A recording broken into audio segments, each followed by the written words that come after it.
Et maintenant, quelqu'un qui, avec son organisation, a déjà commencé, même à plusieurs reprises, à descendre dans la rue, le président du réseau de résistance du Québécois, Patrick Bourgeois.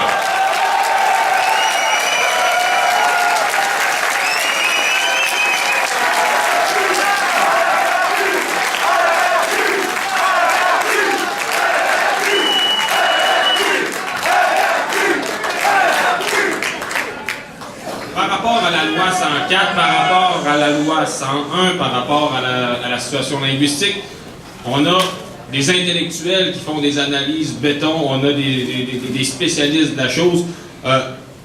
Aujourd'hui, moi, ce que je voudrais aborder avec vous, je vais laisser la portée de l'impact, de ce que ça signifie, l'invalidation de la loi 104, ça aux autres.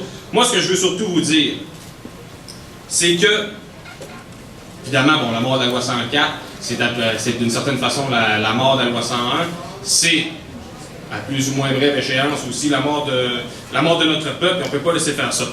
On peut bien sûr parler, faire des colloques, faire des communiqués, expliquer de long et en large qu'est-ce que ça signifie que ce jugement de la Cour suprême, mais il va falloir aussi, parallèlement à ces analyses savantes-là, que des gens descendent dans la rue et puis qu'ils décident d'aller faire comprendre à ceux d'en face qu'ils ne pourront pas toujours en toute impunité venir chez nous pour nous dire comment vivre dans notre maison.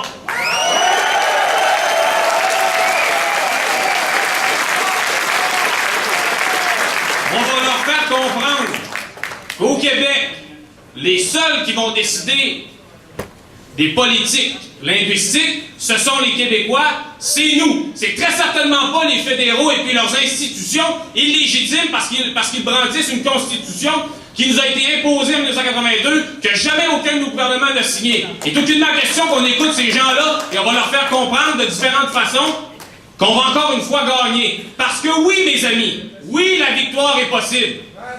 La victoire est possible. Les indépendantistes, on a perdu trop longtemps. On a été défaitistes trop longtemps. Nous, le réseau de résistance, 2 petites actions, ça a fait comme couler un petit peu d'encre. La bataille des plaines, la reconstruction de la bataille des plaines.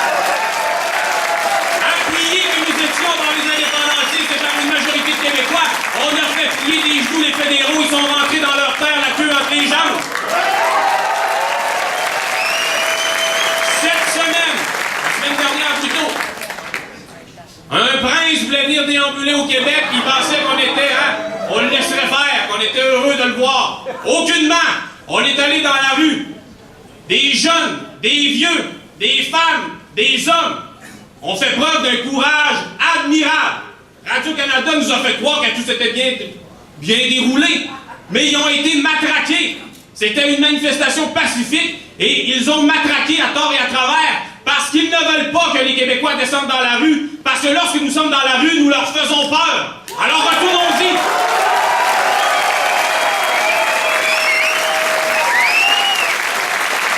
Les jeunes, les moins jeunes qui étaient dans la rue mardi dernier ont accepté de payer le prix. Les coups de matraque dans le front, je pense à mon ami Bernard Desgagnés qui s'est fait fendre la face. Ils ont accepté de payer le prix. Et pour 104, dans le dossier linguistique, il faudra aussi que nous acceptions de payer le prix. Il va falloir aussi que nous acceptions que lorsque nous nous battons, nous recevons aussi des coups. Mais ce qui est important, c'est le bilan à la fin. Est-ce qu'on en a donné plus ou moins? On va y savoir, ça. Et si on veut en donner beaucoup, et si on veut gagner, il va falloir que nous soyons solidaires. Comme les jeunes, mardi dernier, se serraient les coudes, ils ont fait face à l'espoir d'anti-émeute. Le mouvement indépendantiste, dans le dossier linguistique, avec l'invalidation de la loi 104, il va falloir que nous travaillions tous ensemble. Tous.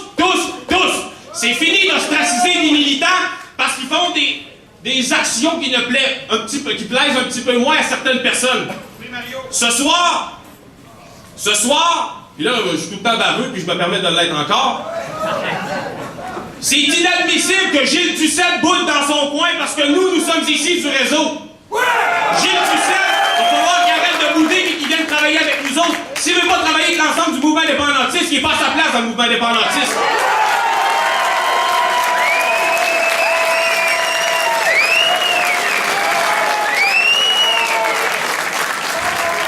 Je termine en vous disant simplement, je n'ai qu'un seul maître, c'est le pays du Québec, mais j'ai découvert une maîtresse depuis peu, la désobéissance civile. Surveillez-nous durant la prochaine année.